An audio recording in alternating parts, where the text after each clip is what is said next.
Hi there. You're listening to Gift Biz Unwrapped, episode 129. Have seen too many smart, talented professionals who struggle to really be able to successfully make money at their business. Hi, this is John Lee Dumas of Entrepreneur on Fire, and you're listening to Gift Biz Unwrapped. And now it's time to light it up.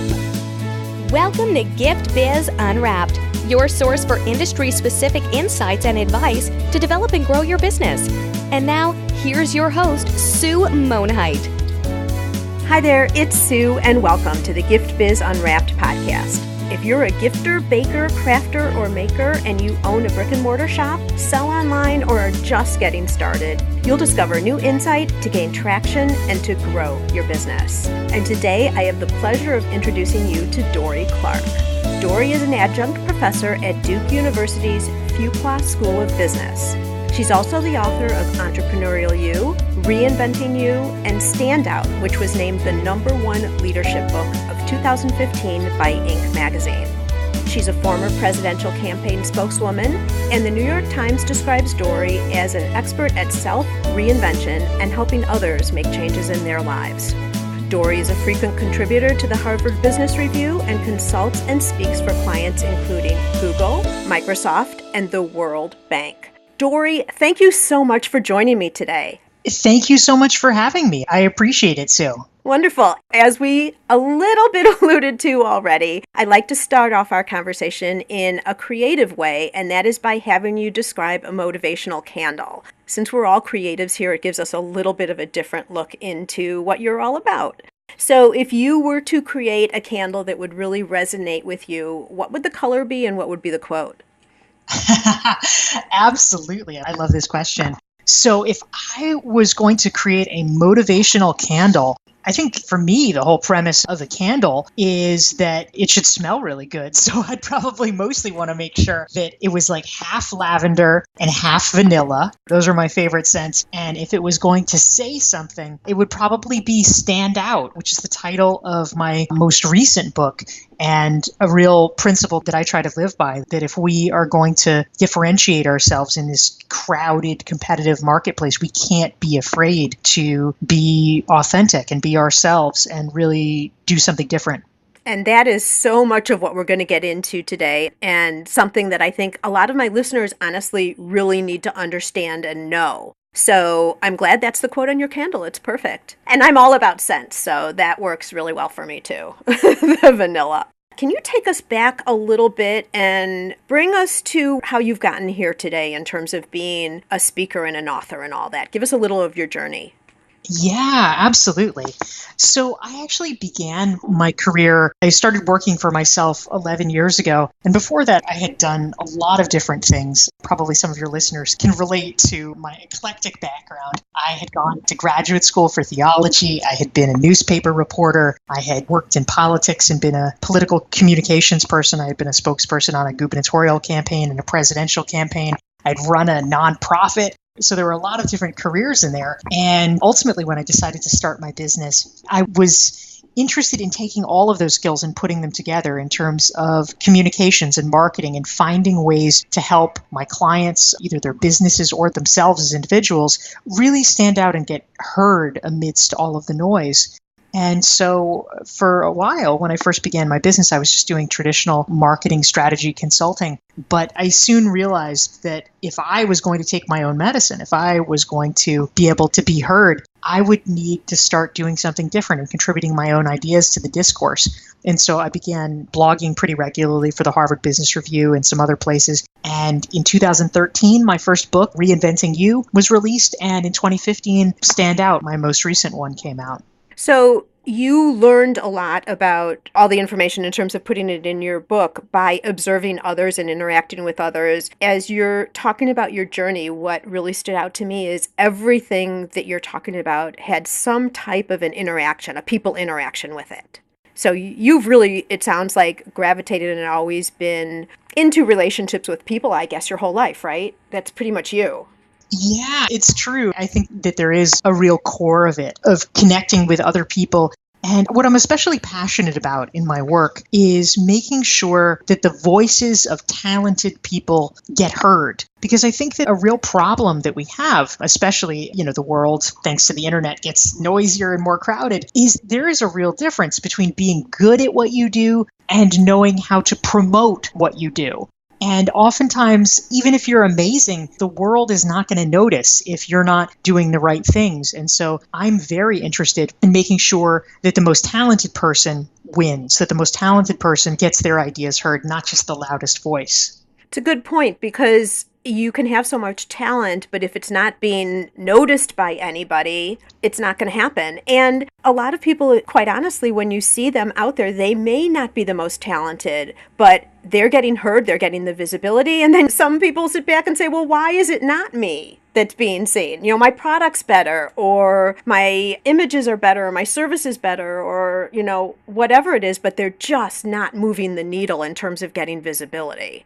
And that's pretty much what Standout is all about, right? Yeah, that's exactly right. And in fact, my newest book that is going to be released in October is called Entrepreneurial You. It's coming out from Harvard Business Review Press. And it's taking that concept even a step further because, of course, the biggest hurdle for a lot of small business owners and entrepreneurs is, first you got to get heard and get people paying attention and liking your stuff. But then you have to make money. You have to get people to buy it. And so Entrepreneurial You is really about, where the rubber meets the road. It's about how to monetize your ideas more successfully so you can really build a business that thrives over the long term. So you would say Standout is identifying specifically what it is about you that then you can announce to everybody, and Entrepreneurial You is then how to get it out there. Yeah, Entrepreneurial You is very tactically focused about basically how to make more money in your business. I realize that for a lot of people, especially women business owners, this can be a challenge. Certainly knowing how to feel comfortable sometimes selling things and really knowing the full range of the different possibilities and business models out there for building a successful, thriving 6, 7, 8-figure business. And so I interviewed more than 50 top entrepreneurs and literally just broke down their business models and talked about how they made money, what worked, what didn't, because I wanted to provide a template for people. I feel like in our society, oftentimes there are so many taboos talking about money, it leaves a lot of people in the dark, and that is not really helpful for anybody. Right, absolutely. Let's talk more about Standout. Can you give us some advice and some direction on how you do that? What is the recipe for identifying what it is you need to be telling people? Or you're the one who's the reinvention, right? That's what the New York Times says. So let's say we've had someone who has been in a 9-to-5 job and now they're looking at reinventing themselves. How do you do that? Yeah, absolutely. Well, if you have a gift business that you're looking to, really take to the next level, you want to be spending more time on it and really emphasizing it. I think that, there's a few things to keep in mind with your reinvention. The first one is that we are often surprised by how many times it takes, how many iterations it takes for things to sink into other people's brains. We might think, oh, we'll just tell somebody once and they'll remember and, they'll know exactly what we're doing and then they'll remember so that they can order all of their holiday and birthday gifts from us. No. You're going to have to remind them repeatedly because honestly, people are busy. They're not paying that close attention to you. And so it often slips out of their mind that you're doing this, or to make the connection that, hey, you're their friend, you're their colleague. They should be supporting your business if they like your stuff. And so we can't just tell them once. We need to find ways to remind people of this. When you're launching your business or beginning to take it to the next level, sending out personal notes to people. We might think one blast email is enough. I would actually say sending out a short personal message to the people that you know, just giving them an update, letting them know what you're doing. That's an important touch. Another thing that's really useful is starting to create content around your work. And this could be anything from an Instagram account showing off what you do. It could be on LinkedIn. Maybe you're sharing blog posts that you write or articles that you've read that relate to what you're doing, with a little comment. But just, keeping on people's radar so they remember. And the last thing that I'll mention, Sue, is, this is a place where a lot of people miss their opportunity. let's say you're at a cocktail party or some gathering, a barbecue. Everybody, of course, is going to say, well, what are you up to lately? And a lot of people don't have a good answer. They just say, oh, same old stuff. So true. They drop the ball. This is a place where people are asking, right? You're not intruding, you're not bragging, whatever. They are asking you. And so you should have something useful and relevant to say about your business. This is the place where you can say, oh, well, I'm so excited because I recently started work on, my blah, blah, blah line where I'm creating A, B, and C. And, I'm feeling really good about it. And it's just, that's one more opportunity for them to hear about it and say, oh, right. I had forgotten you did that. That's great. My cousin's birthday is coming up next month. Maybe I should get her one. Absolutely. And I think Gift Biz listeners, a couple of the things I just want to underline that Dorie's talking about is the number of times that you're connecting and multiple channels too. Just as Dorie's saying, like maybe it's social media, maybe you're going to start a blog about your whole business or a new system that you're doing for making your jewelry or whatever it is, but multiple channels. And I think, Dorie, I don't know what you'd say about this is we always feel like we are way more important than other people feel. Like what we've done and what we say should stand out one time because it is just that important. But life is busy and people are getting information from all different ways. And it's not that people don't care or aren't interested in what you're doing. It's that you continually have to put it in front of them. Yeah, that's exactly right. It's just that repeat iteration. Yeah, and family and friends, easy way to get started. You're brand new. If you're a little skittish about presenting yourself and being bold and being confident and being proud, family and friends is a great place to start, just like Dorie's talking about if you're at a cocktail party or something like that. It's a great way to kind of flush out any anxiety that you might have about that. So I know, Dorie, also you are a big one for networking. Any suggestions or comments or advice to people who aren't so comfortable presenting themselves in a room with a lot of people? Yeah, absolutely. I think, Sue, that one of the misconceptions about networking, which is a common one, is that when we think about networking in a general sense, what comes to mind for almost everybody is this sort of classic archetype of a networking event. Oh, if you want to network, you have to go to a networking event. And these are usually just hell for everybody that's not an extreme extrovert. I mean, you walk into this room and you don't know anyone and it's loud and you have to go up to strangers and make small talk. I mean, it's terrible. And so I think that one of the most important things that we can do is to really separate the idea of networking from a networking event. You don't have to go to those things. All networking refers to is just keeping connections warm, keeping relationships alive, and then trying to meet new people. And so, some simple things that people can do for networking, even if you're shy, even if you're introverted. One great thing is to go through your LinkedIn or your address book and every morning send a note to 3 people that you haven't talked to in a while, just saying hi, just checking in.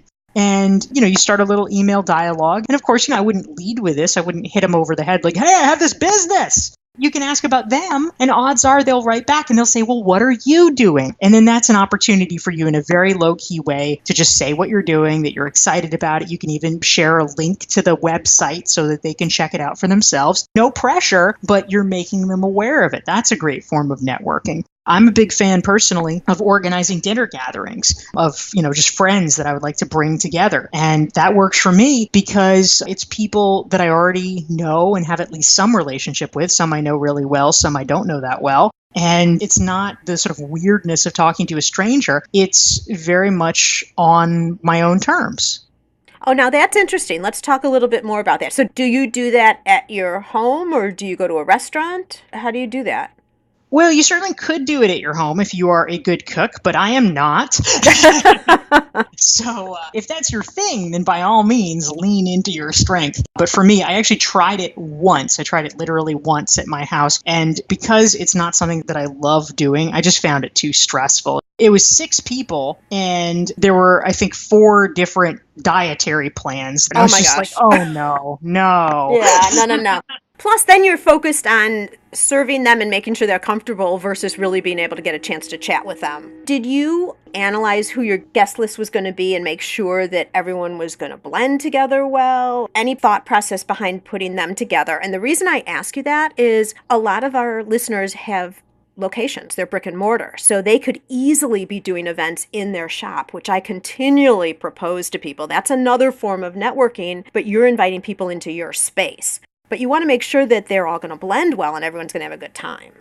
Sure. Yeah. I think that it is important to give at least a little bit of thought to the mix. Although I don't overanalyze it. I feel like people could sort of paralyze themselves with thinking through all the different permutations. But generally, the lens that I apply is, would these people have at least some basic stuff to talk about? Would they have some things in common? You could do all sorts of different themes that cut across different areas. I mean, for instance, some examples of the types of dinners and things that I've organized. One time I did one for journalist friends, just all the people I knew who were journalists. Another time I did one for musician friends. Other times I've done, sort of more broadly, like friends in the arts. I'm having a dinner next week, and it's a lot of people who are involved in startups and finance. It's not that everybody has to be from that mix, but if there's certain commonalities, you could do people, from certain alumni groups, or like, oh, they're all moms, or, whatever it is. But you want to just give them something, some kind of crutch that they could fall back on conversationally. Sure. Really, really interesting idea.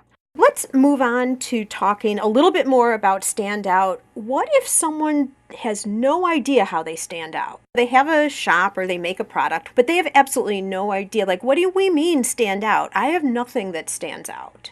It's a common thing that, of course, we are in the forest, and so we can't really, see the trees, as it were. What I actually recommend for a lot of people, because it is very hard to know what is special about us, is that the way around this is actually hearing from other people. And so in my first book, Reinventing You, I actually suggest an exercise for people called the 3-word exercise. It's very simple, and that is that, here's a homework assignment. Over the course of the next week, you reach out to about half a dozen people that know you reasonably well. And you ask them a very simple question, which is, if you had to describe me in only 3 words, what would they be? And, this could apply to you as a person. It could apply to your business, whatever it is that you want to try to analyze. And by the time you get to the 4th or the 5th person, you're going to start to see patterns in what the responses are. And this is interesting, not because you're going to hear something that is so shocking that you've never heard before, you've never thought of before. Well, you hope not anyway.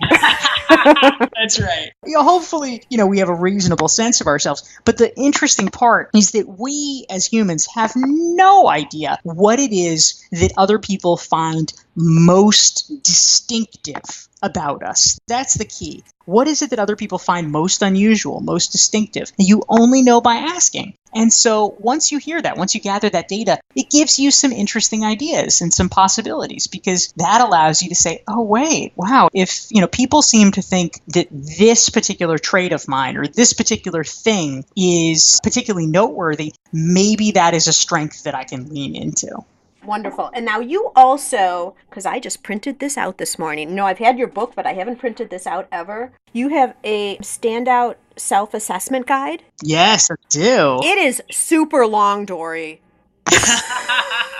That's true. I do. It's a free 42-page handout that I created for people to actually help them figure out what is their unique idea and how do they then get recognized for it. If folks are interested, it's a series of 139 questions that walks you step by step through figuring that out. So it's really a good way to do a deep dive on who you are, what your brand is, what you can offer, and how to get known for it. Anyone can download it for free at DorieClark.com/join, JOIN.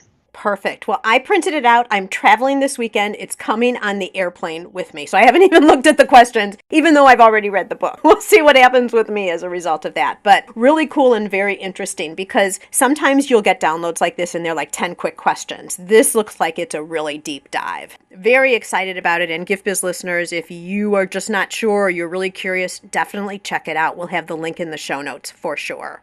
So, all right, Dorie, you have taken some steps to get out of your comfort zone recently. You're kind of doing some fun things on the side, aren't you? It's true. I am. I started last summer taking stand-up comedy classes, and so I have done a number of stand-up performances, probably well over a dozen, maybe 15 stand-up performances around New York, which has been terrific. And my latest thing actually is that I have hired a coach to help me with musical theater writing. Oh, my word. My latest fascination.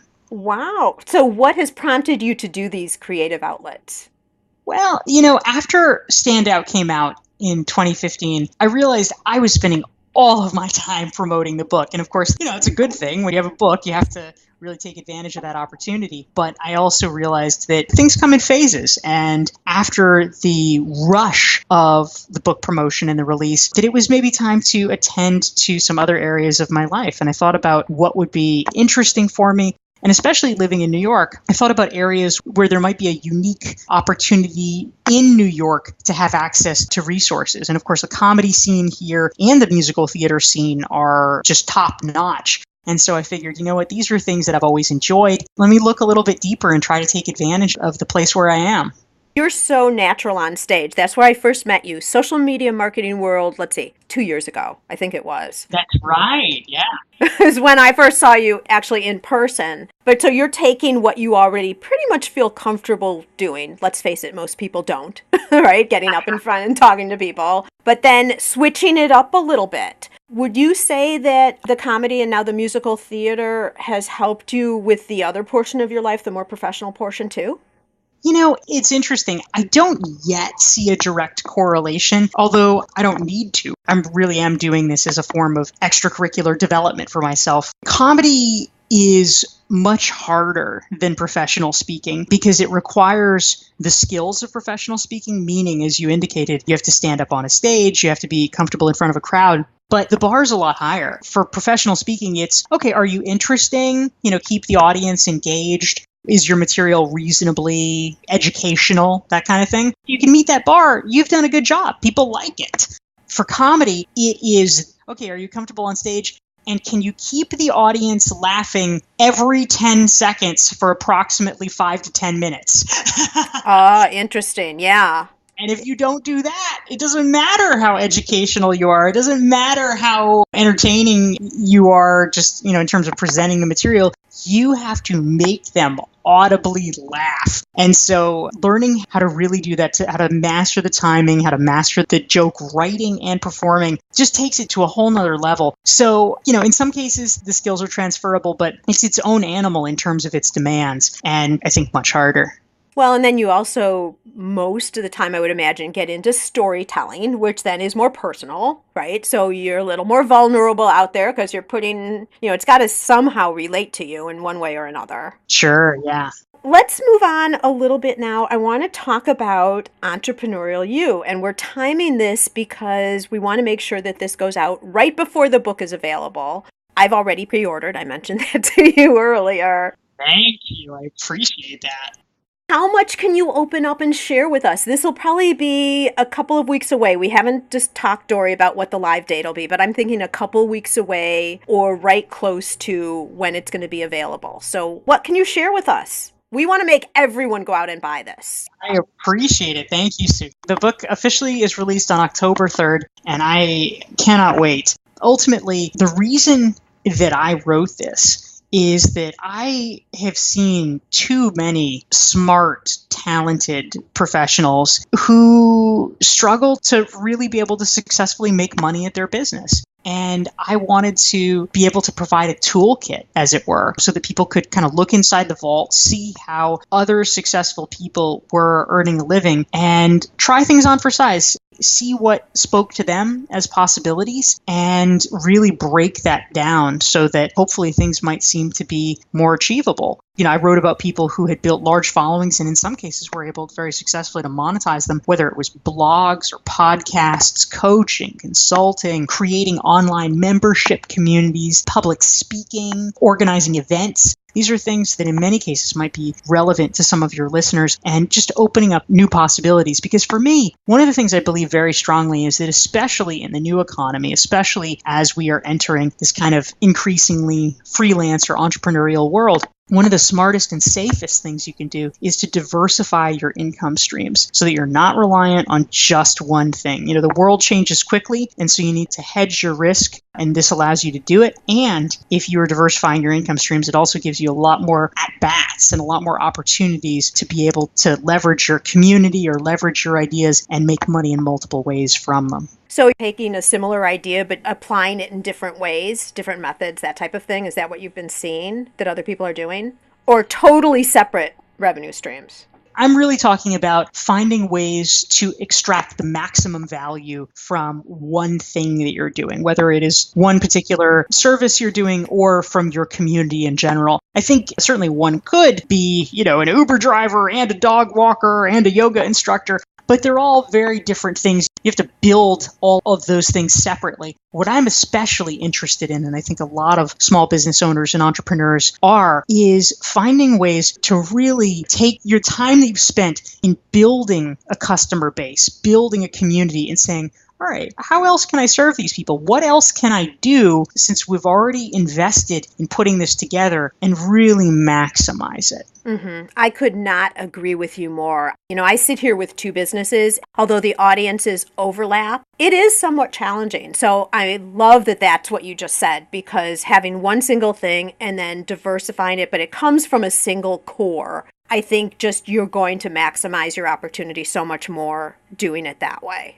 When you interviewed people, did you see that a lot of the methods were similar as you talked to a number of different people, or are there different methods? Well, there's a lot of different things that people can be doing in terms of, if you look at it on the surface, they're very different. I mean, for instance, you might say, well, organizing a mastermind group is really different than having a blog, for instance. And they are, they're different skill sets, that sort of thing. But I think that a lot of the foundational principles are very similar. And specifically, one of the things that I think is really most important as we think about how to be successful business owners is the principle of taking small bets and iterating. And what I mean by that is that in a lot of ways, the sort of old-fashioned way of doing things, the way that still some people imagine something has to be done, is that you cook up an idea, you keep it secret because, of course, people might steal it, and you work on it forever and you perfect it alone in your garage, and then you unveil it to the world, and hopefully it is a massive success. But the truth is, most often, if that's the approach that you're taking, you've spent a lot of time and possibly a lot of money working on something, and you have no customer feedback. You have no way of knowing if anyone besides you thinks it's great. And so more often than not, a product or a service conceived like that fails, and it can become extremely damaging for a business. What is a lot better, honestly, is the new sort of lean startup approach. Even as small business owners, we can borrow these ideas and approaches that are now being used in Silicon Valley. And, that is much more about trying something small. Try a pilot.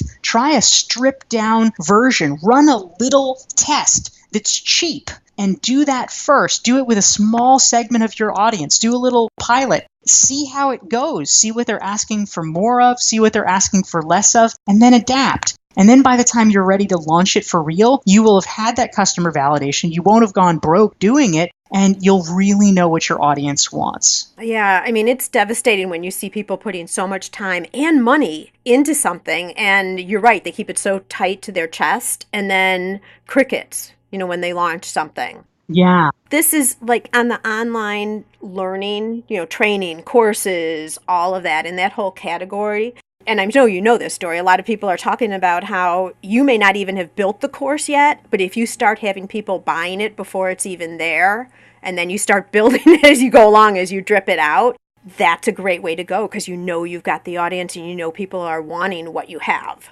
Yeah, that's exactly right. I mean, that is the exact format that I used last year when I piloted my Recognized Expert course. And it worked really well. And in fact, in my book, Entrepreneurial You, I tell the story of a guy named Danny Iny. And he really came around to this methodology because he had an experience a few years ago, when he was first starting his business. He had expertise in marketing. And so he created this mammoth, gargantuan, sort of magnum opus online marketing course called Marketing That Works. And he put it out there. He was convinced that this is what the world needed. And tragically, although, you can almost see it coming, one person signed up for it.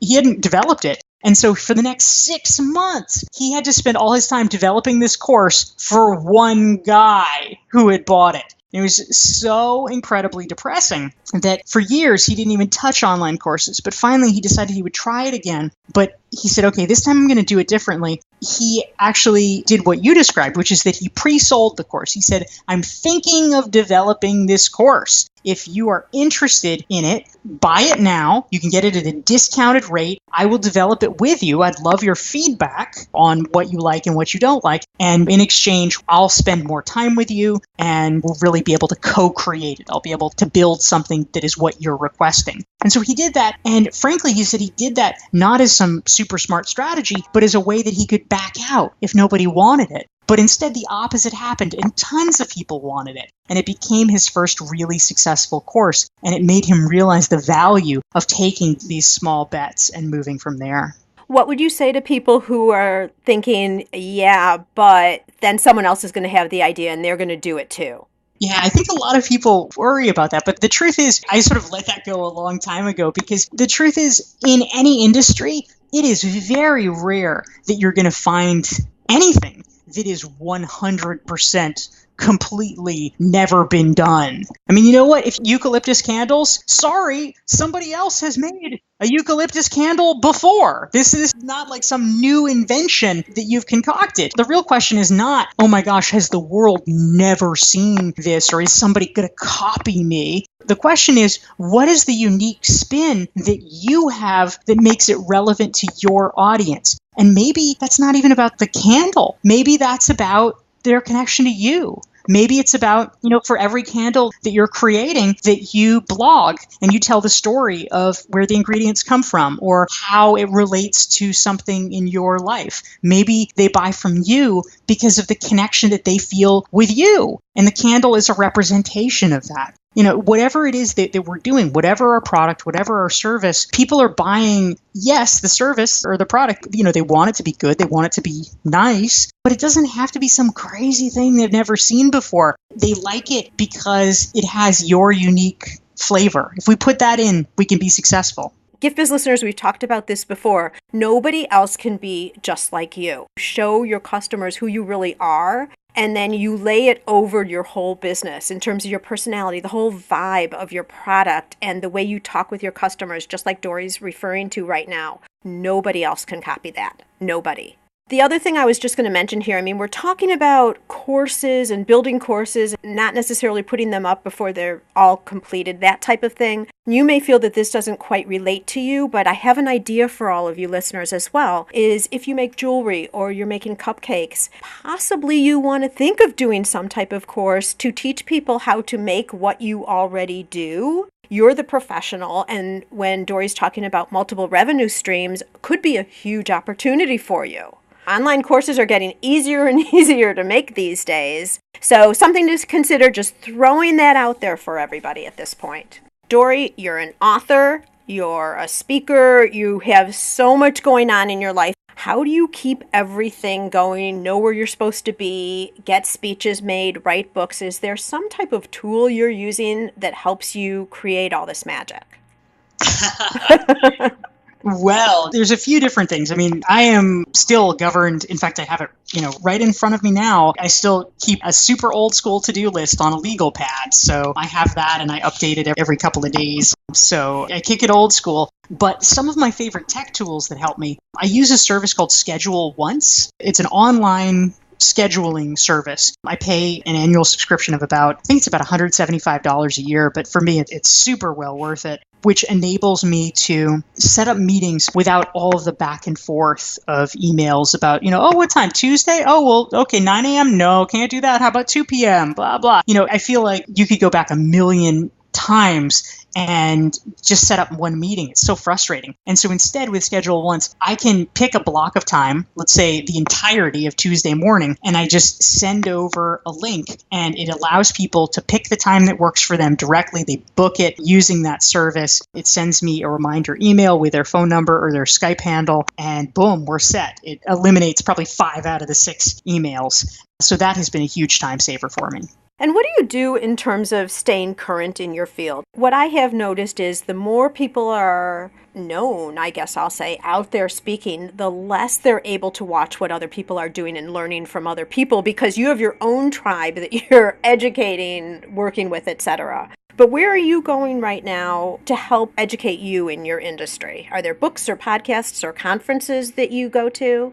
Yeah, it's a really good point. I think it's very true because certainly early in my career, I think I spent a significant amount of time, reading business books and really trying to educate myself about the field. And that was an important step, an important learning step.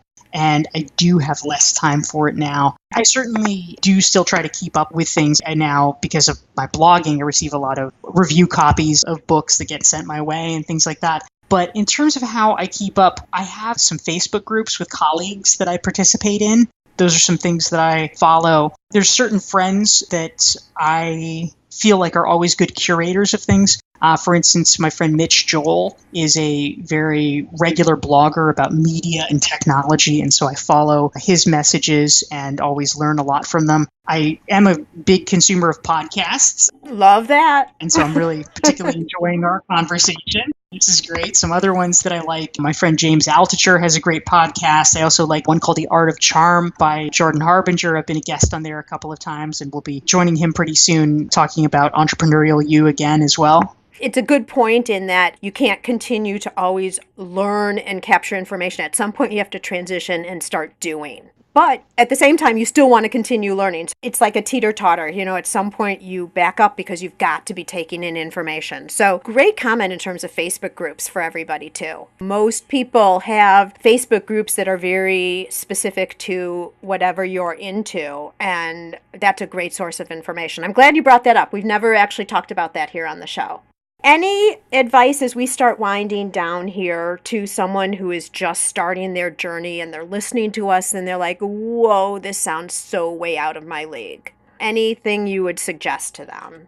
Yeah, absolutely. So, ultimately, one of the topics that I talk about a lot in my book, Stand Out, and I have an online course that I do called Recognized Expert, is I help business owners think through the question of how they can become a recognized expert in their field, because this matters a lot in terms of being able to get media attention, in terms of people in the community looking to you as a source of information about your topic. And so the 3 things that you should be keeping your eyes on. Number 1 is content creation. And that's because people don't know what your ideas are. They don't know if your ideas are any good if they can't sample for themselves. And so, when you're thinking about ways to promote your business, whatever your medium is, if you can make videos talking about your art form or your service, if you can write blog posts, helping people understand the methodology of your craft or talking about issues related to it. Maybe let's say you make candles, right? And you blog about home decor or home design. That's, a really nice complementary thing.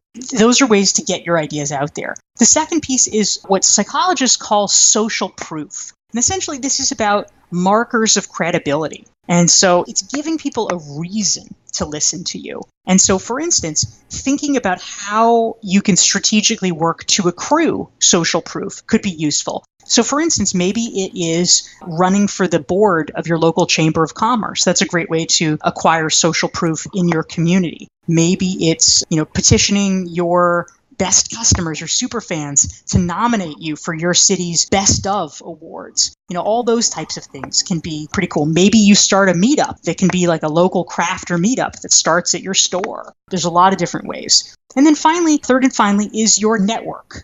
Because your network really matters for a lot of reasons. One of them, of course, is that they are the people who can provide you with a lot of great advice about your business. Maybe networking with fellow gift business owners is helpful. even business owners of different kinds and different varieties, just the people that you think are smart in your life that make a lot of sense, who can be part of your sort of informal mentor board of directors, really matters. And especially if these are people in your community, they can often be early ambassadors for you to help spread the word about your products, your services, your store, and can make a big difference in your voice being heard above the noise.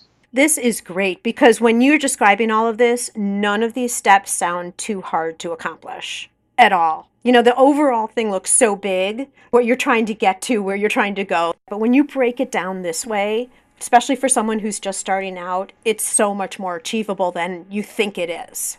Now that we've done that and we've told our listeners and new people what they should be doing, now I'm going to challenge you, Dorie, and I'm going to ask you to dare to dream. I'd like to present you with a virtual gift. It's a magical box containing unlimited possibilities for your future. So this is your dream or your goal of almost unreachable heights that you would wish to obtain. Please accept this gift and open it in our presence. What is inside your box? Well, let's see. This is great. I would say maybe I'll cheat a little and pick two things. You can do that. One thing, this is related, we were talking about this earlier, to my coach in musical theater writing, is that there is a musical theater fellowship program that I am applying to help you hone your skills in writing for musical theater.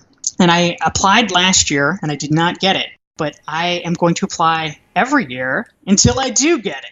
There you go. And maybe just by saying this is going to be your year. How about that? That's right. I'm hoping that this time with my coach, with a little extra support, that I can catch their eyes. That is one thing that would be pretty great. The other thing that I've always thought would be really cool would be to be a speaker or presenter somehow at the World Economic Forum in Davos, Switzerland. I have not managed to attend that or be part of that yet, but perhaps that might be on the books at some point. Well, there you go. An aspiration, right? Are you a skier or a snowboarder? No, not really. I grew up in North Carolina, which I can use as my blanket excuse for my ineptitude. Okay, there you go. Maybe you get on the slopes and that'll also help with that. You never know. That's right. If people wanted to get in touch with you, where would you direct them to go to learn about all the books, your course, all of that good information? Yeah, thank you, Sue. I will direct folks to my website, which has more than 400 free articles available that I've written for places like Forbes and the Harvard Business Review. It's DorieClark.com, DorieClark.com. And I'll also mention that for folks who are interested particularly in the idea of how to build out multiple revenue streams, I do have a free self-assessment that they can download. It is available at DorieClark.com/entrepreneur. All of this Gift Biz listeners will be on the show notes page, as you know. So if you're not able to capture all the information right now, no worries. Just get to your computer, your iPhone, go to the show notes page, and it'll all be there waiting for you. As we finish up here, I just want to say, Dorie, that generosity is when you light someone else's candle with the flame of your own. And that's what you've really been doing here. You've opened up, you've shared so much, some of your personal things as well as business. And I couldn't be happier and thankful to you for sharing all of that. So thank you once again so much. And our hope for you is that you are going to get that fellowship and that you are going to speak in Switzerland in the near future. May your candle, Dorie, always burn bright. Thank you so much, Sue. Where are you in your business building journey? Whether you're just starting out or already running a business and you want to know you're set up for success, find out by taking the Gift Biz quiz. Access the quiz from your computer at bit.ly/giftbizquiz or from your phone by texting Gift Biz Quiz to 44222. Thanks for listening and be sure to join us for the next episode. Today's show is sponsored by the Ribbon Print Company. Looking for a new income source for your gift business? Customization is more popular now than ever. Brand your products with your logo or print a Happy Birthday Jessica ribbon to add to a gift right at checkout. It's all done right in your shop or craft studio in seconds. Check out theribbonprintcompany.com for more information. After you listen to the show, if you like what you're hearing, make sure to jump over and subscribe to the show on iTunes. That way you'll automatically get the newest episodes when they go live. And thank you to those who have already left a rating and review. By subscribing, rating, and reviewing, you help to increase the visibility of Gift Biz Unwrapped. It's a great way to pay it forward to help others with their entrepreneurial journey as well.